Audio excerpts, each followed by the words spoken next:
कालाढूंगी से विधायक और पूर्व कैबिनेट मंत्री बंशीधर भगत को अहम जिम्मेदारी भारतीय जनता पार्टी की सरकार बनने से पहले सौंपी गई है।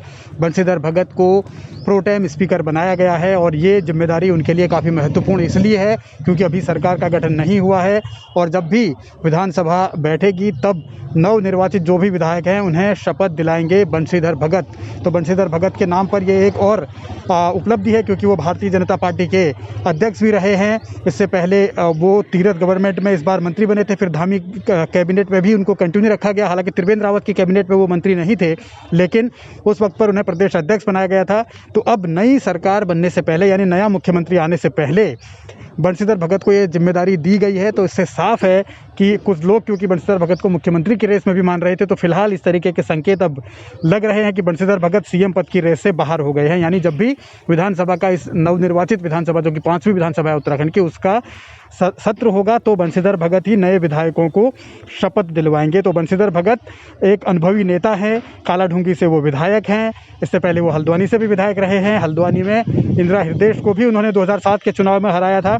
लेकिन भारतीय जनता पार्टी के अंदर जिस तरीके से मुख्यमंत्री पद को लेकर फिलहाल सस्पेंस बना हुआ है, अलग अलग दावेदार, अलग अलग नाम हर रोज़ चल रहे हैं, कुछ नेता दिल्ली दौड़ भी लगा रहे हैं।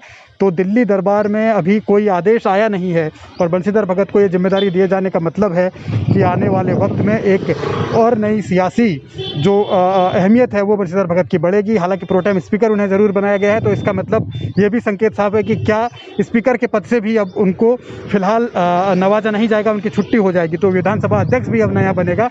तो अलग अलग तरीके की तरकीबें। हालांकि 2017 में विधानसभा अध्यक्ष प्रेमचंद अग्रवाल को बनाया गया था, लेकिन इस बार सीनियर होने के नाते ये संकेत थे कि बंशीधर भगत को भी स्पीकर की जिम्मेदारी सौंपी जा सकती है। लेकिन फिलहाल कुछ दिन बाद राज्यपाल अब बंशीधर भगत को पहले प्रोटेम स्पीकर पद की शपथ दिलवाएंगे, उसके बाद बंशीधर भगत अपना काम करेंगे। यानी दूसरे जो विधायक हैं, जो नए विधायक हैं चुनकर आए हैं 70 के 70, उनको वो शपथ दिलवाएंगे। तो ये उत्तराखंड की राजनीति का एक बहुत बड़ा डेवलपमेंट है। बंशीधर भगत को नई जिम्मेदारी सौंपी गई है, प्रोटेम स्पीकर के तौर पर वो काम करेंगे सदन के भीतर और ये उनके लिए माना जा सकता है कि एक नया अनुभव ज़रूर होगा। लेकिन जिस तरीके की राजनीति उनकी रही है, लंबी सियासी विरासत के वो भी वारिस हैं। खुद ही उन्होंने अपना सियासी आधार खड़ा किया है।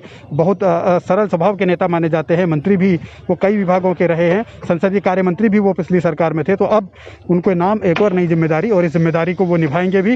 लेकिन सवाल यही है कि उत्तराखंड में अगला मुख्यमंत्री कौन होगा, नया मुख्यमंत्री कौन होगा, इसको लेकर जो अटकलें हैं वो अभी भी बरकरार हैं और आने वाले दिनों में भी अब इस पर सस्पेंस कितने दिन बरकरार रहेगा इसका इंतज़ार भी लोग कर रहे हैं।